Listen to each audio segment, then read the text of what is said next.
नमस्कार, आदाब, सत श्री अकाल दोस्तों। मैं रजनी स्वागत करती हूँ आपका हमारे चैनल विद्या ज्ञानार्जन में। तो जैसा कि दोस्तों कल मैंने जो नई शिक्षा नीति का वीडियो बनाया था उसमें मैंने वादा किया था कि डिटेल्ड वीडियो मैं आगे ज़रूर लेके आऊँगी। तो आज जो दैनिक भास्कर की जो कल और परसों में शिक्षा नीति पे जो भी बातें आई हैं उनको सबको मैंने एक जगह कलेक्ट किया है और वही वाला वीडियो मैं आज आपके लिए लेके आई हूँ।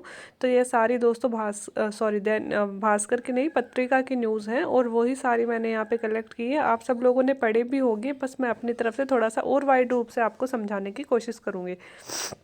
तो सबसे पहले इंट्रो दिया है कि पूरे देश में एक जैसी शिक्षा प्रणाली के अपने चुनावी वादे को आगे बढ़ाते हुए केंद्र सरकार ने बुधवार को 34 बरस बाद नई राष्ट्रीय नीति को मंजूरी दी। तो इम्पोर्टेंट बात यहाँ पे है कि 34 साल बाद में नई राष्ट्रीय नीति आई है। इसके तहत देश भर में उच्च शिक्षा के लिए एक ही नियामक बनाने और प्रवेश के लिए कई कॉमन एंट्रेंस टेस्ट जैसे कई प्रावधान है। देखो, एक तो सारे देश में जो उच्च शिक्षा है वो एक जैसी होगी और सभी कॉलेजों में एडमिशन के लिए एक जैसे एंट्रेंस टेस्ट लगेंगे। ऐसी कई व्यवस्थाएं इसमें की गई हैं। वहीं अब 35 वर्ष बाद मानव संसाधन विकास मंत्रालय HRD मतलब human resource and development ministry का नाम बदलकर दोबारा शिक्षा मंत्रालय कर दिया गया है। दोस्तों, पहले भी इनका यह नाम शिक्षा मंत्रालय हुआ करता था, लेकिन बाद में इसको बदल के HRD मिनिस्ट्री कर दिया गया था और अब पुनः इसका नाम शिक्षा मंत्रालय कर दिया गया है। 1985 में तत्कालीन प्रधानमंत्री राजीव गांधी ने यह नाम दिया था। जो राजीव गांधी के समय में 85 में बदलाव हुआ था हमारी शिक्षा नीति में 86 में, उस समय जो शिक्षा मंत्रालय है उसको यह नाम दिया गया था HRD मिनिस्ट्री। ठीक है। केंद्रीय मंत्री सूचना और प्रसारण मंत्री प्रकाश जावड़ेकर और HRD मंत्री रमेश पोखरियाल ने बताया कि नई नीति का लक्ष्य होगा 21वीं सदी के प्रमुख कौशल या फिर व्यवहारिक जानकारी से विद्यार्थी वंचित न हो और उनका समग्र विकास हो। दोस्तों, दो मंत्रियों ने मिलकर यह शिक्षा नीति के बारे में हमें सूचना दी है। एक तो है केंद्रीय सूचना और प्रसारण मंत्री जो है प्रकाश जावड़ेकर, दूसरे हैं अपने HRD मिनिस्ट्री मतलब आज जो शिक्षा मंत्री हो गए रमेश पोखरियाल। दोनों ने बताया कि 21वीं सदी में जो ये अपनी नई शिक्षा नीति आई है उसका प्रमुख लक्ष्य होगा कौशल विकास, है ना। मतलब बच्चों को व्यवहारिक जानकारी, किताबी ज्ञान के अलावा व्यवहारिक जानकारी ज़्यादा से ज़्यादा हो और उनका समग्र विकास हो। यह तो ये जो समग्र विकास है दोस्तों, हॉलिस्टिक डेवलपमेंट जो दिया गया है, यही लाइन हमारी शिक्षा नीति का उद्देश्य आप मान सकते हो। उच्च शिक्षा सचिव अमित खरे ने, तो हमारे उच्च शिक्षा सचिव हैं अमित खरे ने कहा कि डिजिटल शिक्षा की पुख्ता व्यवस्था सुनिश्चित करने के लिए राष्ट्रीय शैक्षणिक तकनीकी फोरम का गठन होगा। मतलब डिजिटल शिक्षा पर भी जोर दिया जाएगा। इसके लिए अलग से राष्ट्रीय शैक्षणिक तकनीकी फोरम का गठन होगा और 8 क्षेत्रीय भाषाओं में यह सामग्री तैयार की जाएगी। जैसा कि मैंने आपको कल के लेक्चर में पढ़ाया था कि जो शिक्षा सामग्री है हमारी ई-लर्निंग है दोस्तों, वो 8 भाषाओं में ई-कोर्सेज उपलब्ध करवाए जाएंगे, ताकि क्या होता है क्षेत्रीय भाषा वाले लोग जो कि इंग्लिश को नहीं समझते हैं वो अपनी भाषा में ऑनलाइन स्टडी कर सके। विश्व के शीर्ष 100 विदेशी कॉलेजों को भारत में कैंपस खोलने की छूट दी जाएगी। तो जैसा मैंने आपको कहा था कि पहले जैसे भारत में नालंदा और तक्षशिला जैसे विश्वविद्यालय हुआ करते थे जिसमें विदेशों से बच्चे अपने भारत में पढ़ने को आते थे, लेकिन हमारी शिक्षा व्यवस्था का पतन हुआ और अब हमारे देश से हम विदेशों में पढ़ने जाते हैं, ऑक्सफोर्ड यूनिवर्सिटी, कैम्ब्रिज यूनिवर्सिटी। तो लेकिन अब भारत पुनः उसी शिक्षा पद्धति पे लौटने की कोशिश करेगी जो हमारी पहले शिक्षा जितनी स्ट्रोंग हुआ करती थी, और इसके लिए विदेशी जो बड़े बड़े विश्वविद्यालय हैं उनको भारत में अपने कैंपस खोलने की अनुमति दी जाएगी। तो ये तो हो गए मोटे मोटे प्रावधान, इंट्रो हो गया मतलब ये तो, है ना। अब हम एक एक चीज़ का इसमें मैंने स्पेशल किसी पेपर का इसलिए लिया दोस्तों कि मुझे ये बहुत अच्छा लगा जो इन्होंने जो फर्स्ट पेज पे जो आर्टिकल्स दिए हैं, और इसमें लगभग इन्होंने संपूर्ण शिक्षा नीति की सारी जो मुख्य मुख्य बातें जो हमें पता होनी चाहिए सारी बता दी हैं। तो इसलिए मैंने ये चुना कि इसी में से आपको पढ़ाया जाए। सबसे पहले तो दोस्तों कि स्ट्रीमिंग ख़त्म कर दी गई है। स्ट्रीमिंग मतलब हम 12th 10th में होते ही हम आर्ट्स लेंगे, हम साइंस लेंगे, हम कॉमर्स लेंगे, वो सारी चीज़ें यहाँ पे ख़त्म कर दी गई है। और अब इसकी हेडिंग इन्होंने बनाई है केमिस्ट्री और मैथ्स के साथ फैशन डिज़ाइनिंग भी। मतलब आप केमिस्ट्री के साथ मैथ्स भी ले सकते हो, फैशन डिज़ाइनिंग भी कर सकते हो, मैथ्स के साथ आर्ट्स भी ले सकते हो, हिस्ट्री भी पढ़ सकते हो, बायोलॉजी भी पढ़ सकते हो। इसी में यहाँ लिखा गया है, मौजूदा शिक्षा नीति के तहत फिजिक्स ऑनर्स के साथ केमिस्ट्री और मैथ्स लिया जा सकता है। इसके साथ ही फैशन डिजाइनिंग नहीं ली जा सकती थी, लेकिन इस नीति में ऐसा संभव होगा। कहने का मतलब ये है कि अब जैसे पहले 3 स्ट्रीम हुआ करते थे, उनको ख़त्म कर दिया गया है। अगर एक तरफ बच्चे का नॉलेज हिस्ट्री में भी है, दूसरा उसका फिजिक्स में भी है, तीसरा उसका फैशन डिज़ाइनिंग में भी है, तो वो तीनों सब्जेक्ट अब एक साथ ले सकेगा। अब केमिस्ट्री और मैथ्स के साथ फैशन डिज़ाइनिंग भी ली जा सकेगी। आईआईटी जैसे संस्थान कला मानविकी के साथ समग्र बहुविषयक शिक्षा की ओर जोर देंगे। तो ये अपन ने कल भी पढ़ा था कि जो भी अपने हायर एजुकेशन सेंटर्स होते हैं, मतलब इंस्टीट्यूट होते हैं, उनमें क्या होता है, जैसे आईआईटी कॉलेजेस हैं दोस्तों, उनमें क्या होते थे, तकनीकी विषय ही पढ़ाते थे, हमें इंफॉर्मेशन एंड टेक्नोलॉजी पढ़ाते थे, है ना। लेकिन अब कोई भी विश्वविद्यालय ऐसा नहीं होगा जहाँ पे सिर्फ तकनीकी चीज़ ही पढ़ाई जाए, या फिर जैसे कि कोई भी विश्वविद्यालय हो गया किसी पर्टिकुलर विशेष विषय के लिए नहीं खोला जाएगा। अब हमारे बहुविषयक शिक्षा पर जोर दिया जाएगा। मतलब जैसे कि आईआईटी कॉलेजेस है ना, उसमें भी अब मानविकी, कला, मतलब आर्ट्स भी पढ़ाई जाएगी, मानविकी भी पढ़ाई जाएगी, ज़्यादातर सब्जेक्ट उनमें शामिल किए जाएंगे। मतलब एक विषयक विश्वविद्यालय अब नहीं रहेंगे, अब सभी विश्वविद्यालय बहुविषयक हो जाएंगे, जिसमें सभी विषय पढ़े जा सके हो। कला और मानविकी के छात्र विज्ञान भी सीख सकेंगे, है ना। तो मतलब हमने पहले जैसे आर्ट्स ले ली, लेकिन हमारा इंटरेस्ट मैथ्स में भी है, लेकिन हमने आर्ट्स ली है तो हम मैथ्स नहीं सीख सकते हैं। तो लेकिन अब हम आर्ट्स में हिस्ट्री और राजनीतिक विज्ञान के साथ भी मैथ्स ले सकते हैं। तो जो कला के छात्र हो गए वो भी अब विज्ञान सीख सकेंगे। पाठ्यक्रम नहीं बल्कि विश्वविद्यालय बहुविषयक होंगे। मतलब पाठ्यक्रम तो सेम सा ही होगा, लेकिन विश्वविद्यालय जो हो जाएंगे उनको अब बहुविषयक बना दिया जाएगा। मतलब आईआईटी कॉलेजेस है ना, उसमें अब सिर्फ इंफॉर्मेशन टेक्नोलॉजी ही नहीं, उसमें आर्ट्स भी पढ़ाई जाएगी, उसमें मैथ्स भी पढ़ाई जाएगी, उसमें बायोलॉजी भी पढ़ाई जाएगी, उसमें फैशन डिज़ाइनिंग भी पढ़ाई जाएगी। सभी छात्र वोकेशनल विषय और सॉफ्ट स्किल पढ़ेंगे। वोकेशनल विषय मतलब व्यावसायिक शिक्षा, है ना। हर एक छात्र को आत्मनिर्भर बनने की शिक्षा ज़्यादा से ज़्यादा दी जाएगी, चाहे वो कला में लेना चाहे, चाहे वो आईटी सेक्टर में लेना चाहे, चाहे वो किसी भी सेक्टर में जाना चाहे, वोकेशनल शिक्षा पर जोर दिया जाएगा। और सॉफ्ट स्किल पढ़ेंगे, मतलब ऐसी शिक्षा देंगे जिससे उनमें स्किल डेवलपमेंट ज़्यादा से ज़्यादा हो सके। 3 भाषा फॉर्मूला, 5वीं तक की पढ़ाई स्थानीय भाषा में। अब ये क्या है 3 भाषा फॉर्मूला? ये तो मैंने आपको कल पढ़ा दिया था कि 5वीं तक की पढ़ाई स्थानीय भाषा में होगी।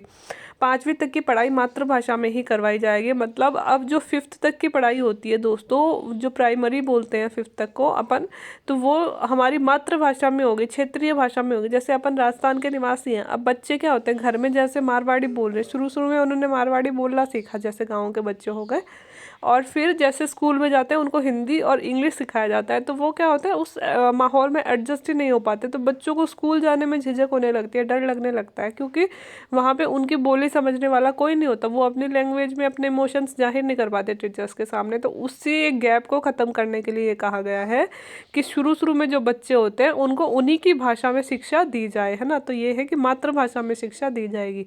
शिक्षा में 3 भाषा फॉर्मूले को आगे बढ़ाया जाएगा और इसमें संस्कृत को प्रमुखता से रखा गया है। एक तो संस्कृत हो गई दोस्तों, एक हिंदी हो गई, क्षेत्रीय भाषा हो गई, है ना। और इंग्लिश भी कंपलसरी इंग्लिश नहीं की गई है, अब इंग्लिश को ऑब्जेक्ट मतलब ऑप्शनल बना दिया गया है कि अपनी मर्जी से जो इंग्लिश पढ़ाना चाहे और जो पढ़ना चाहे वो पढ़ सकते हैं। तो संस्कृत हो गई, हिंदी हो गई, मातृभाषा हो गई, है ना। तो ऐसे त्रिभाषा कर दिया गया है। स्कूल से लेकर उच्च शिक्षा तक में इसे प्रमुखता से जगह दी जाएगी। 6ठी कक्षा से ही वोकेशनल शिक्षा पर जोर दिया जाएगा। दोस्तों 6th क्लास में होते ही बच्चों को वोकेशनल शिक्षा देनी शुरू हो जाएगी। मतलब जो हमने कल के लेक्चर में पढ़ा था, बढ़ईगिरी, कुम्हार, है ना, इसके अलावा गार्डनिंग हो गया, इसके अलावा मशीन्स बनाना सिखाने लग गए, है ना। तो 6वीं कक्षा से ही ये डेवलपमेंट करने लग जाएंगे, ताकि हर एक बच्चा, अगर ऐसा ज़रूरी नहीं है कि पढ़ लिख के नौकरी ही करना है, किसी भी स्किल में अगर उसका इंटरेस्ट हो तो वो उसमें वो इंटरेस्ट को वो आगे बढ़ा सके। इसलिए वोकेशनल शिक्षा पर जोर दिया जाएगा। स्कूलों में कला, वाणिज्य, विज्ञान की स्ट्रीम में बंटवारा नहीं होगा। छात्र जो भी पाठ्यक्रम चाहे ले सकते हैं। जैसे हम पहले 10th में होते ही हम आर्ट्स ले रहे हैं, हम साइंस ले रहे हैं, हम मैथ्स ले रहे हैं ना, वो सब खत्म करके अब ऐसी कोई भी स्ट्रीम नहीं होगी। अब आपको सिर्फ सब्जेक्ट चुनने होंगे, स्ट्रीम नाम से नहीं जाना जाएगा, सिर्फ सब्जेक्ट चुनने होंगे कि भाई मैंने मैथ्स ली है, राजनीति विज्ञान लिया है और बायोलॉजी लिया है, ऐसे हम लोग ले सकते हैं, ठीक है। रिपोर्ट कार्ड में भी शिक्षक और साथियों का मूल्यांकन। दोस्तों जो रिपोर्ट कार्ड तैयार किया जाएगा वो भी अब अलग तरह से तैयार किया जाएगा। देखो प्रोग्रेस कार्ड 360 डिग्री संपूर्ण होगा, मतलब कल भी अपन ने पढ़ा था 360 डिग्री का मतलब है जो हमारा रिपोर्ट कार्ड आएगा उसमें ना सिर्फ कि हमने भाई इस विषय में इतने नंबर प्राप्त किए ये होगा, बल्कि हम स्पोर्ट्स में कैसे हैं, हम स्किल डेवलपमेंट में कैसे हैं, हम बढ़ईगिरी में कैसे हैं, है ना।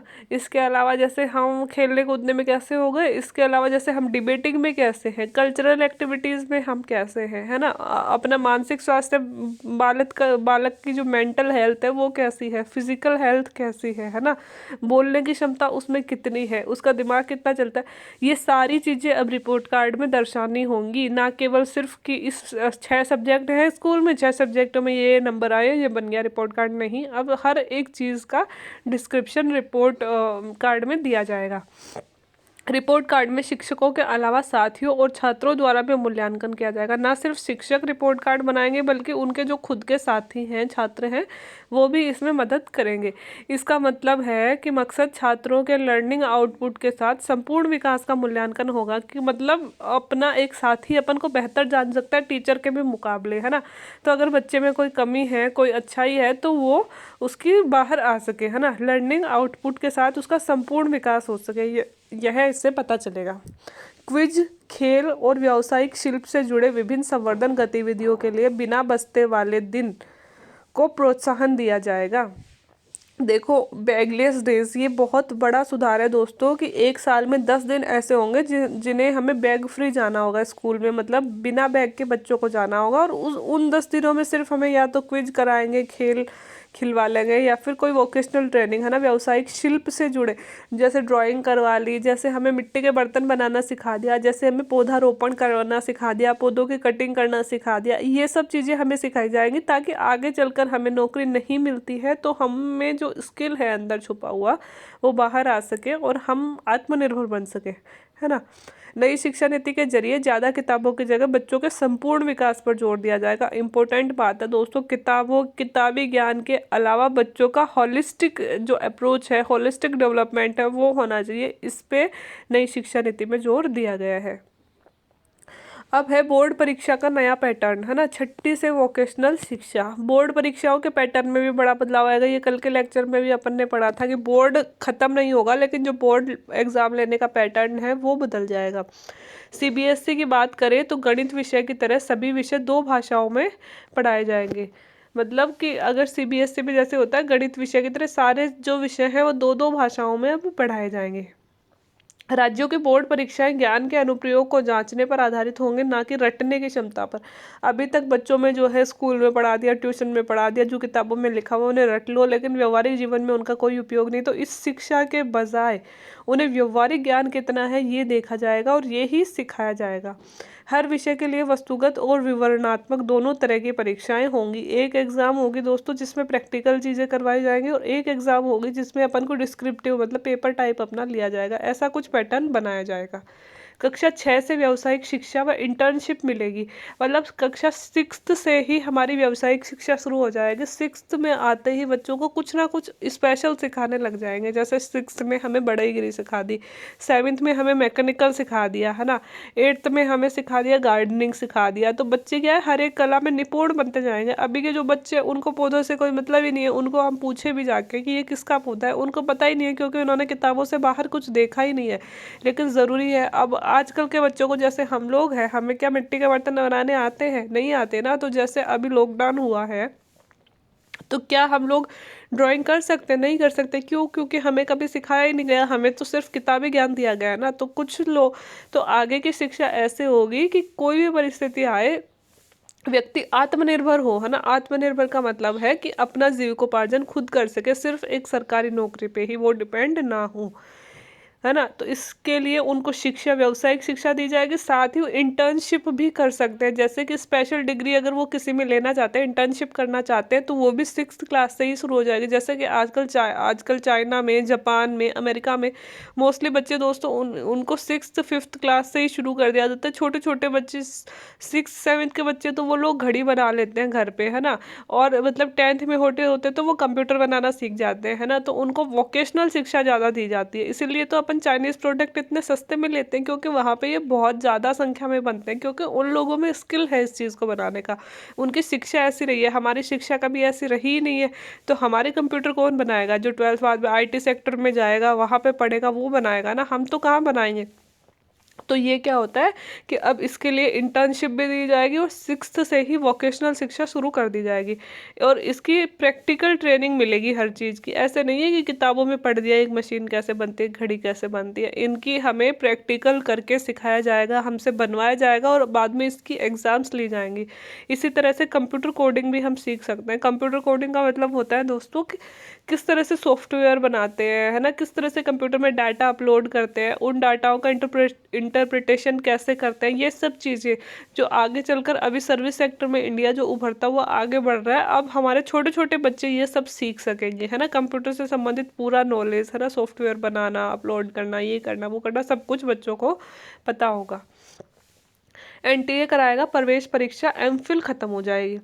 अब दोस्तों, नेशनल टेस्टिंग एजेंसी, NTA का मतलब है सभी उच्च शिक्षण संस्थानों या कॉलेजों में प्रवेश के लिए एक ही परीक्षा होगी। सभी प्रकार के जो भी उच्च, अब जैसे 12वीं के नंबरों के आधार पर हमारे वो नहीं होगा एग्ज़ाम, स्कूल में, कॉलेज में जो एडमिशन होता था 12th के नंबरों के आधार पर, उसे ख़त्म कर दिया गया है। कई बार क्या होता है, बच्चे को जैसे 12th में किसी वजह से बीच में पढ़ाई छोड़नी पड़ गई, घर में कुछ ऐसी सिचुएशन आ गई कि वो पढ़ नहीं पाया, तो उसके मार्क्स कम रह जाते थे, फिर उससे क्या होता था, कॉलेज में एडमिशन नहीं मिलता था, है ना। तो अब क्या है कि इसकी जगह एक टेस्ट करवाया जाएगा, और वो टेस्ट कौन करवाएगा? NTA, मतलब नेशनल टेस्टिंग एजेंसी। और संपूर्ण भारत के स्तर पर सेम प्रकार का वो टेस्ट होगा, और उसके द्वारा हमें कॉलेजों में प्रवेश मिलेगा। यह परीक्षा NTA, मतलब नेशनल टेस्टिंग एजेंसी लेगी, और इस एजेंसी का गठन पहले ही हो चुका है, मतलब अभी यह विद्यमान है, नेशनल टेस्टिंग एजेंसी। MPhil पाठ्यक्रमों को बंद कर दिया गया है, और शोध के लिए MPhil की अनुमति नहीं दी जाएगी। जैसे कि पहले PhD से पहले जैसे MPhil करना पड़ता था, उसको अब खत्म कर दिया गया है। अब तक MPhil PhD और परा स्नातक के बीच की सीढ़ी मानी जाती थी। मतलब कि हमने जैसे ग्रेजुएशन कर लिया दोस्तों, ग्रेजुएशन के बाद में हमने MA कर ली, MA के बाद में या तो हम नेट क्वालिफाई करके, JRF, नेट क्वालिफाई करने के बाद में नेट में ही जैसे हाई नंबर आते हैं तो JRF क्लियर हो जाता है, JRF क्लियर हो जाता है तो हम डायरेक्ट PhD में एडमिशन लेते हैं। अगर हमारा JRF क्लियर नहीं होता है तो MA करने के बाद में हमें MPhil करनी पड़ती है, तो 2 साल के MPhil होती है, और उसके बाद में हमें PhD में प्रवेश मिलता है ना। तो अब ये MPhil ख़त्म कर दी गई है, जो क्या थी, परास्नातक और PhD के बीच की सीढ़ी थी। मतलब MPhil के बिना हम PhD में प्रवेश नहीं ले सकते थे। PhD मतलब शोध जो करते हैं अपन, वो नहीं कर सकते थे। तो अब इस MPhil को ख़त्म कर दिया गया है। लीगल और मेडिकल कॉलेजों को छोड़कर सभी उच्च शिक्षण संस्थानों का संचालन सिंगल रेगुलेटर के जरिए होगा।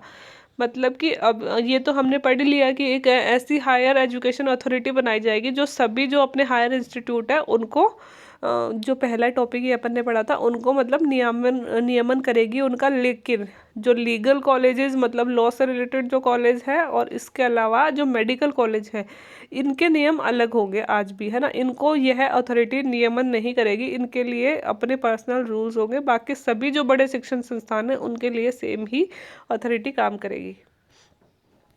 अब है अवर स्नातक शिक्षा के लिए उत्तरदायी परिकल्पना, पढ़ाई बीच में छोड़ने पर भी मिलेंगे सर्टिफिकेट और डिप्लोमा। ये बहुत अच्छी चीज़ हमारी इसमें की गई है दोस्तों, कि नई शिक्षा नीति के तहत छात्रों को मल्टीपल एग्जिट के विकल्प के साथ 3 या 4 साल के स्नातक पाठ्यक्रमों में प्रवेश लेने का अवसर मिल सकेगा। दोस्तों, हमारा वैसे तो 3 और 4 साल के बीच में हमारी कॉलेज होगी अभी भी, है ना। लेकिन क्या है कि हम अब, जैसे कि पहले किसी बच्चे के साथ कोई प्रॉब्लम हो गई, घर में कोई हादसा हो गया या उसके साथ कोई हादसा हो गया, तो उसे बीच में पढ़ाई छोड़नी पड़ती थी, है ना। तो अब लेकिन यह है, तो बीच में अगर पढ़ाई आपने सेकंड ईयर में भी छोड़ दी, या फिर आपने फाइनल ईयर की एग्ज़ाम नहीं दी, तो आपको ग्रेजुएशन की डिग्री नहीं मिलती थी। लेकिन अब यह किया गया है कि अगर आप पढ़ाई बीच में छोड़ भी देते हो, 1 साल बाद छोड़ते हो तो भी आपको कुछ मिलेगा, 2 साल बाद छोड़ते हो तो भी कुछ मिलेगा, 3 साल बाद छोड़ते हो तो बहुत ही अच्छा, है ना। तो ये अब कर दिया गया है कि अगर कोई कारणवश हम बीच में पढ़ाई छोड़नी पड़ती है तो भी हमारे पास कुछ सर्टिफिकेट होंगे, जिसे पता चलेगा कि हाँ, हमने इतना तो अध्ययन किया है। मौजूदा व्यवस्था में किसी कारण से पढ़ाई बीच में छूटने पर कोई उपाय नहीं रहता। अभी जो व्यवस्था है उसमें कोई उपाय नहीं रहता, अगर छूट गई बीच में तो हमें डिग्री नहीं मिलेगी। लेकिन मल्टीपल एंट्री और एग्जिट बिंदुओं के साथ नई शिक्षा नीति में व्यापक बहुविषयक समग्र अवर स्नातक की परिकल्पना की गई है। लेकिन अब मल्टीपल एंट्री और एग्जिट मतलब हमने जैसे मान लो सेकेंड ईयर करके छोड़ दिया, अब है ना, ठीक है, अब इस वक्त तो हमने सेकेंड ईयर करके छोड़ दिया, हमें ग्रेजुएशन की डिग्री नहीं मिलेगी, जो फर्स्ट ईयर सेकेंड ईयर हमने पढ़ा उसका कोई मतलब नहीं रहेगा, है ना। लेकिन अब क्या होगा कि अगर हम सेकेंड ईयर करके छोड़ रहे हैं और 5 साल बाद में अगर हम पढ़ना चाहते हैं वापस, तो हम वापस फाइनल ईयर में ही जाएंगे, ना कि फर्स्ट ईयर में जाएंगे, है ना। तो ये है मल्टीपल एंट्री और मल्टीपल एग्जिट, मतलब हमारे पास प्रवेश लेने के भी कई अवसर हैं और हमें उसको छोड़ने के भी कई अवसर हैं, है ना। तो ये व्यवस्था इस नीति में की गई है जो बहुत ही शानदार व्यवस्था है। इसमें क्या है, 3 और 4 साल के लिए यूजी कोर्स होगा, मतलब 3 और 4 साल के बीच में यूजी कोर्स जो अभी अपना होता है सेम वैसा ही कोर्स होगा। लेकिन 1 साल की पढ़ाई पूरी करने पर सर्टिफिकेट, अगर हम फर्स्ट ईयर पढ़ के ही छोड़ देते हैं तो भी हमें एक सर्टिफिकेट दिया जाएगा, ठीक है। 2 साल की पढ़ाई छोड़ने के बाद में डिप्लोमा, अगर 2 साल करके छोड़ते हैं सेकंड ईयर तक तो हमें क्या दिया जाएगा, डिप्लोमा दिया जाएगा। और 3 साल की पढ़ाई पूरी करने के बाद में बैचलर की डिग्री हमें मिल जाएगी। 3 साल अगर पढ़ लेते हैं तो बैचलर डिग्री जो हमें आज मिलती है 3 साल पढ़ने के बाद में वो हमें मिल जाएगी। और जो 4 साल की कॉलेज अभी करी गई है, 4 साल के बाद शोध के साथ बैचलर डिग्री मिल जाएगी। 4 साल की अगर हमने कंप्लीट कर ली है तो उस बैचलर डिग्री के साथ हम शोध में भी प्रवेश मतलब पीएचडी कर सकते हैं डायरेक्ट, है ना। तो ये 4 साल में हमें मिल जाएगी। ऐसी व्यवस्था अब की बार कर दी गई है। 4 वर्षीय एकीकृत बीएड डिग्री तो ही शिक्षक, अब जो बीएड 2 वर्ष की होती है उसे दोस्तों 4 साल की कर दिया गया है। बहुत सालों से ये व्यवस्था आने को थी लेकिन लंबित थी, लेकिन अब वाली शिक्षा नीति में इसे अपना लिया गया है।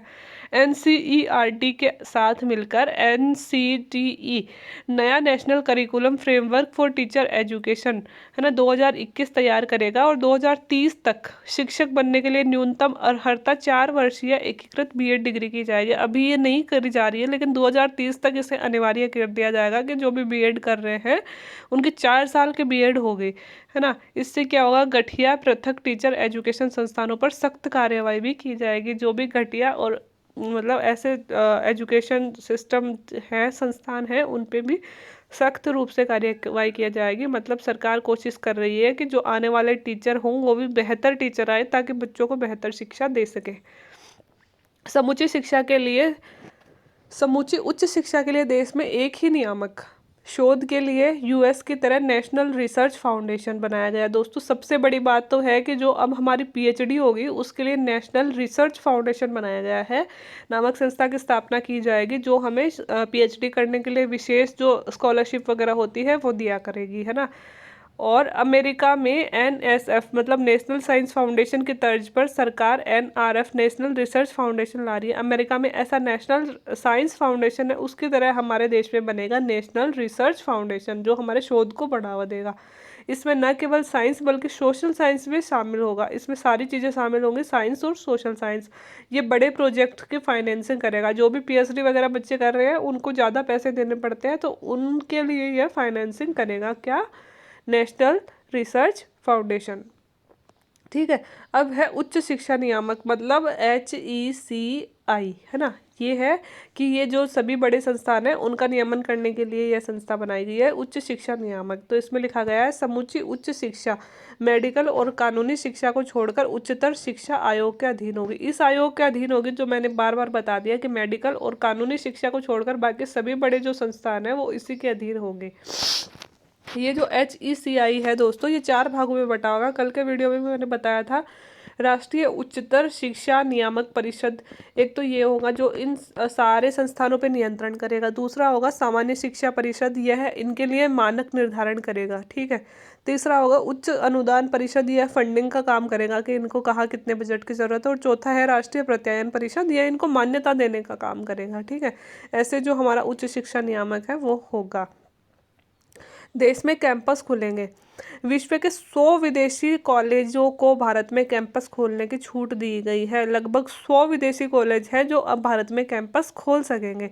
इन संस्थानों के लिए नियमन और प्रशासन के लिए भारतीय संस्थानों की तरह ही नियम होंगे। अब भारत में इनके कैंपस तो खोले जाएंगे, लेकिन इनके नियम वो जो विदेशों में ये नियम चलाते हैं वो वाले नहीं चलेंगे। इनका जो नियमन होगा और इनके अंदर जो प्रशासन के लिए नियम बनाए जाएंगे वो भारत के कानून के अकॉर्डिंग होंगे। विदेशी छात्रों के प्रोत्साहन के लिए हर संस्थान में इंटरनेशनल स्टूडेंट ऑफिस होगा। हम चाहेंगे कि अब हमारे छात्र बाहर न जाएं, जबकि पहले की तरह विदेशी छात्र हमारे यहाँ पे आए। और इस व्यवस्था से निपटने के लिए हर एक संस्थान में इंटरनेशनल स्टूडेंट ऑफिस होगा कि जो भी विदेशों से बच्चे आ रहे हैं उनके लिए जो सारी व्यवस्था करनी है वो यही करेगा। डिजिटल शिक्षा को बढ़ावा, डिजिटल लर्निंग को बढ़ावा देने के लिए नेशनल एजुकेशन टेक्नोलॉजी फोरम बनेगा। क्या बनेगा? National education technology forum. इससे शिक्षण प्रशिक्षण के साथ अध्ययन और आकलन तकनीक अहम हिस्सा बनेगी। मतलब शिक्षा और प्रशिक्षण तो इसमें दिया ही जाएगा, बल्कि अध्ययन और आकलन भी इसमें किया जाएगा। क्षेत्रीय भाषाओं में ई सामग्री उपलब्ध करवाई जाएगी और वर्चुअल लैब भी स्थापित होंगी। वर्चुअल लैब मतलब दोस्तों इंटरनेट पे जो अपन को ई लाइब्रेरीज मिलती हैं वैसे लाइब्रेरियाँ भी स्थापित की जाएंगी। और हमने पढ़ लिया पहले कि लगभग 8 क्षेत्रीय भाषाओं में ई कोर्सेज अपन को उपलब्ध करवाए जाएंगे। ये सब प्रौढ़ शिक्षा को बढ़ावा देने के लिए है। डिजिटल शिक्षा ज़्यादातर प्रौढ़ शिक्षा पर जोर देने की बात यहाँ पे की गई है। ठीक है।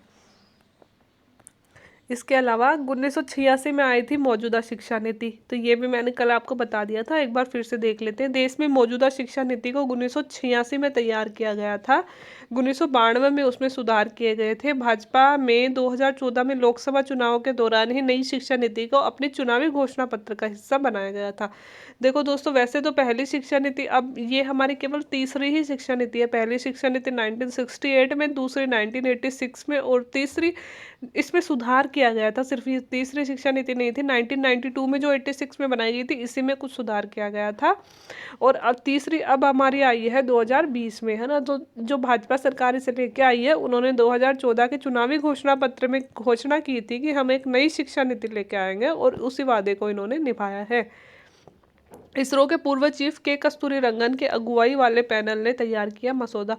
ये बहुत इंपॉर्टेंट है दोस्तों। के कस्तूरी रंगन कमेटी की सिफारिशों पर ही हमारी शिक्षा नीति आई है। ड्राफ्ट इसका इन्होंने तैयार किया है, तो याद रखिएगा के कस्तूरी रंगन की कमेटी थी जिन्होंने नई शिक्षा नीति का ड्राफ्ट तैयार किया है। नई शिक्षा नीति के लिए भारतीय अनुसंधान संगठन मतलब इसरो के पूर्व चीफ जो ये कस्तूरी रंगन है, ये है कौन? ये हमारा जो भारतीय अंतरिक्ष अनुसंधान संगठन है इसरो, इसके पूर्व चीफ रहे हैं, है ना। मतलब चेयरमैन के रहे हुए हैं। की अगुवाई में एक पैनल का गठन किया गया था जिसने पिछले साल एचआरडी मंत्रालय में मसौदे को पेश किया और बाद में उस मसौदे पर तमाम हितधारकों के सुझाव के लिए सार्वजनिक इसे किया। मंत्रालय को इसके लिए करीब 2.25 लाख सुझाव प्राप्त हुए। दोस्तों, पिछले साल के कस्तूरी रंगन कमेटी ने ड्राफ्ट एचआरडी मिनिस्ट्री को दे दिया था और उस ड्राफ्ट को इन्होंने जनता के सामने पेश किया और सुझाव मांगे कि बताइए इसमें क्या और सुझाव दे सकते हैं और क्या इसमें और ज़्यादा इम्प्रूवमेंट कर सकते हैं और क्या इसमें कमियां हैं। तो लगभग 2.25 लाख सुझाव एचआरडी मिनिस्ट्री को प्राप्त हुए और उनमें से कुछ सुझावों को सम्मिलित किया गया जो बेहतर इसे और बेहतर बनाने का प्रयास इसके द्वारा किया गया। सभी विषय जुड़े हुए हैं। नालंदा और तक्षशिला के समय से ही, उस समय से या फिर उससे भी पहले भारत में उच्च शिक्षा का इतिहास बताता है कि मानवीय ज्ञान के सभी पहलू मौलिक रूप से जुड़े हुए हैं। ये कहा है के कस्तूरी रंगन, इसरो के पूर्व अध्यक्ष और शिक्षा नीति पर कमेटी के अध्यक्ष। इन्होंने ये कहा है कि हमने जो स्ट्रीम व्यवस्था खत्म की है कि अब भूगोल के साथ आप बायोलॉजी भी पढ़ सकते हो, केमिस्ट्री भी, ये इसलिए की है कि नालंदा और तक्षशिला विश्वविद्यालय में भी ऐसे ही होता था और उससे पहले से भी हमने जो हमारी पुरानी शिक्षा की व्यवस्था थी उस पर भी हमने रिसर्च किया। तो हमें पता चला कि जो सभी विषय हैं, जैसे कला हो गई, मानविकी हो गई, तकनीकी हो गई, एक दूसरे से जुड़े हुए हैं। तो बच्चों को हमें ऐसे नहीं बनाना है कि जो कला पढ़ रहा है उसे तकनीकी का ज्ञान बिल्कुल भी नहीं है, फिर जो तकनीकी पढ़ रहा है उसे जनरल नॉलेज बिल्कुल भी नहीं है। तो इसलिए हमने सभी विषयों को एक साथ जोड़ा है। अब ये लास्ट है दोस्तों कि अब 10+2 की जगह होगा 5+3+3+4। अब ये क्या है, इसका यहाँ से पूरा विस्तार दिया गया है। नई शिक्षा नीति में स्कूली शिक्षा के ढांचे में बड़े बदलाव का प्रस्ताव किया गया है। इसके तहत अब 10+2 है ना कि मौजूदा व्यवस्था की जगह 5+3+3+4 की व्यवस्था शुरू की जाएगी, है ना। अब ये 5+3+3 10+2 तो क्या है, पहले 10वीं तक तो हम सब सेम सब्जेक्ट पढ़ते थे। और जैसे 11th में होते थे हम सब ने अपना अलग अलग स्ट्रीम ले लिया है ना, और सब्जेक्ट के अकॉर्डिंग पढ़ते थे, और फिर 12वीं में हमारी शिक्षा कंप्लीट हो जाती, स्कूली शिक्षा। लेकिन अब इसे बना दिया गया है 5+3+3+4। इसमें पहले जो 5 साल है दोस्तों, इसमें पहले 3 साल प्री प्राइमरी या फिर स्कूल पूर्व पढ़ाई की जाएगी, और इसके बाद पहली और दूसरी कक्षा होंगी। इन 5 वर्षों के दो, देखो 5 जो शुरू के 5 लिखा गया है उसमें क्या होगा, 3 सालों तक तो प्री प्राइमरी और स्कूल पूर्व, मतलब इन 3 सालों तक बच्चों को स्कूल में नहीं भेजा जाएगा, बल्कि बच्चों को जैसे आंगनबाड़ी हो गया, बाल वाटिका हो गई है ना, जैसे प्ले स्कूल्स हो गई, ऐसे और स्कूल्स बना देंगे है ना, जिसमें बच्चों का वैसे ही डेवलपमेंट किया जाए, खेल खेल में उन्हें सिखाया जाए, उनके लिए कोई बैग कोई स्कूल कुछ भी नहीं होगी है ना। फिर जो आगे के 2 साल है, 5 साल में 3 तो ये हो गए, फिर आगे के 2 साल है उसमें पहली और दूसरी कक्षा उन्हें पढ़ा दी जाएगी। फिर इन 5 वर्षों के बाद में 3 साल की पढ़ाई तीसरी से लेकर 5वीं तक की होगी, जो आगे +3 लिखा हुआ है, तो दो तो क्लास पहली दूसरी पढ़ ली, फिर तीसरी चौथी पांचवी ये +3 में पढ़ लेंगे है ना। इसे क्या कहा गया है, प्रिपरेटरी स्टेज। और पहले को क्या कहा गया है, 5 वाले को कहा गया है प्री प्राइमरी स्टेज, और जो 3+3 है इसको कहा गया है प्रीपरेटरी स्टेज। इसमें 5वीं से 8वीं तक की पढ़ाई होगी, ठीक है। अगले 3 साल यानी कक्षा 6 से 8 तक को मिडिल कहा गया है। कब कहा गया है, कक्षा 6 से 8 तक को मिडिल कहा गया है। देखो दोस्तों कि पहली दूसरी हमने पढ़ ली, फिर तीसरी से लेके 5वीं तक पढ़ लिया +3 में। देखो 5, पहला जो 5 लिखा हुआ है जिसे हम प्री प्राइमरी कह रहे हैं, उसमें हमने 3 साल बच्चों को स्कूल नहीं भेजा, वैसे शिक्षा दी गई, और फिर 2 साल पहली और दूसरी पढ़ी। फिर जो +3 लिखा गया है इसमें हमने पढ़ी तीसरी चौथी और पाँचवीं। फिर इसे क्या कहा, प्रीपरेटरी, ठीक है। फिर जो अगला 3 लिखा गया है इसमें पढ़ा हमने 5वीं 6वीं 7वीं और 8वीं, 5 तक हमने पढ़ लिया था, 6वीं 7वीं 8वीं, इसे क्या कहा गया है, इसे कहा गया है मिडिल, ठीक है। और यहीं से व्यावसायिक शिक्षा शुरू हो जाएगी। हमने पीछे बार बार पढ़ा है कि 6वीं से व्यावसायिक शिक्षा शुरू कर देंगे, ठीक है। अब है जो आगे जो 4 लिखा हुआ है, अगले 3 साल यानी 6 से 8 तक को मिडिल कहा जाएगा, और 9वीं से 12वीं तक के 4 साल को सेकेंडरी स्कूल कहे जाएंगे। फिर आगे जो 4 साल बच गए वो हो गए 9, 10th, 11th और 12th, उन्हें क्या कहा जाएगा, उन्हें कहा जाएगा सेकेंडरी। तो क्या क्या हो गया, प्री प्राइमरी, पर प्रीपरेटरी, फिर है मिडिल और फिर है सेकेंडरी, ठीक है। ऐसे 4 भागों में हमारी शिक्षा बांटी गई है। अब तक दूर रखे गए 3 से 6 साल के बच्चों को स्कूली पाठ्यक्रम के तहत लाने का प्रावधान किया गया है, जिसके तहत विश्व स्तर पर बच्चे का मानसिक विकास के लिए अहम चरण के रूप में मान्यता दी गई है। कोशिश करी जाएगी कि हर एक बच्चा स्कूल में आए और सभी को स्कूली शिक्षा मिले। बैगलेस दिवसों को प्रोत्साहन, साल भर में बैगलेस दिवसों को प्रोत्साहित किया जाएगा। बच्चों को समृद्ध करने वाली गतिविधियां जैसे कला हो गया, क्विज हो गया, खेलकूद हो गया, वोकेशनल क्राफ्टिंग हो गई, ये सब उनको करवाई जाएगी। वो 10 दिन जो बिना बैग के बुलाया जाएगा उसमें ये सब सिखाया जाएगा। JNV में निःशुल्क होगी बोर्डिंग। सामाजिक और आर्थिक रूप से पिछड़े वर्ग के लिए छात्रों के लिए जवाहर नवोदय विश्वविद्यालय में बोर्डिंग सुविधाएं विकसित की जाएंगी, और उनको निःशुल्क बोर्डिंग व्यवस्था दी जाएगी। किसको, सामाजिक और आर्थिक रूप से पिछड़े बच्चों को। पसंदीदा विषयों के विकल्प, स्कूल पाठ्यक्रम और अध्यापन कला में सुधार के लिए लक्ष्य यह होगा कि 21वीं सदी के प्रमुख कौशल या व्यवहारिक जानकारी से विद्यार्थी वंचित न हो और उनका समग्र विकास हो। तो सबसे मुख्य हमारा जो एम है नई शिक्षा नीति लाने का, कि कौशल और व्यवहारिक जानकारी बच्चों में विकसित हो और बच्चों का समग्र विकास हो, ठीक है। अनुभव आधारित शिक्षण पर जोर देने के लिए पाठ्यक्रम कम करने पर जोर दिया गया है, कि अब बच्चों को अनुभव आधारित शिक्षा, उन्हें हर चीज़ का एक्सपेरिमेंट होना, कि वो किताबों में पढ़कर सीखे। इसलिए अब हमारे यहाँ पाठ्यक्रम और किताबों का बोझ कम से कम करने की कोशिश की जा रही है। छात्रों को पसंदीदा विषय चुनने के लिए विकल्प भी दिए जाएंगे। कला और विज्ञान के बीच पाठ्यक्रम व पाठ्येतर गतिविधियों के बीच में व्यावसायिक और शैक्षणिक विषयों के बीच सख्त रूप से भिन्नता नहीं होगी। अब छात्रों को अपने अकॉर्डिंग विषय चुनने के लिए छूट दे दी गई है। कला और विज्ञान के बीच की ऐसा नहीं है कि ये आर्ट्स का स्टूडेंट है ये साइंस का स्टूडेंट है। पाठ्यक्रम और पाठ्येतर गतिविधियों के बीच, मतलब पाठ्यक्रम मतलब सिर्फ किताब पढ़ाना, और पाठ्येतर गतिविधियाँ जैसे किसी बच्चे का डिबेट में है, किसी बच्चे का डांस में है, सिंगिंग में है, स्पोर्ट्स में है, तो ये पाठ्येतर गतिविधियाँ, कि इनमें भी कोई अंतर नहीं माना जाएगा। कि अगर किसी बच्चे का पाठ्यक्रम में इंटरेस्ट नहीं है और पाठ्येतर में इंटरेस्ट है तो उसे भी उतनी ही इम्पोर्टेंस दी जाएगी। और व्यावसायिक और शैक्षणिक विषयों के बीच सख्त रूप से भिन्नता नहीं होगी कि शैक्षणिक विषय, किसी बच्चे का इंटरेस्ट व्यावसायिक विषयों में है कि जैसे किसी को बार्गेनिंग बहुत पसंद आ गई, गार्डनिंग बहुत पसंद आ गई, किसी को क्राफ्टिंग पसंद आ गई, और किसी को किताबी ज्ञान पसंद है कि जैसे उसे इतिहास पढ़ना पसंद है, तो इनमें कोई भिन्नता नहीं की जाएगी। NCERT नई व व्यापक स्कूली शिक्षा के लिए राष्ट्रीय पाठ्यक्रम रूपरेखा NCFSI 2020-21 विकसित करेगा। अब इसके लिए NCERT नई रूपरेखा बनाएगा।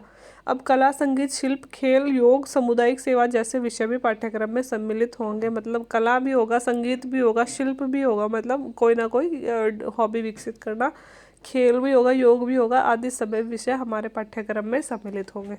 तो दोस्तों ये थी हमारी नई शिक्षा नीति। इसका हर एक जो पहलू है वो हमने देख लिया है, इससे बाहर अब इसमें से कुछ भी नहीं आ सकता। तो उम्मीद है कि शिक्षा नीति आप लोगों की क्लियर हो गई होगी। फिर भी अगर किसी बच्चे को कुछ भी डाउट है तो कमेंट बॉक्स में कमेंट करके नीचे आप पूछ सकते हैं। अगर मुझे ज़रूरत लगा कि और वीडियो बनाना चाहिए तो मैं वो भी आपके लिए बना दूंगी, क्योंकि शिक्षा नीति अब हमारे लिए 34 साल बाद आई है दोस्तों। अगले 10 सालों तक हर एक एग्ज़ाम में इसमें से क्वेश्चन आएंगे, तो इसका हर एक पहलू आपका रटा हुआ होना चाहिए, इसलिए बहुत इंपॉर्टेंट हो जाती है। तो अच्छी तरह से याद कर लीजिएगा इसे। और वीडियो देखने के लिए थैंक यू वेरी मच।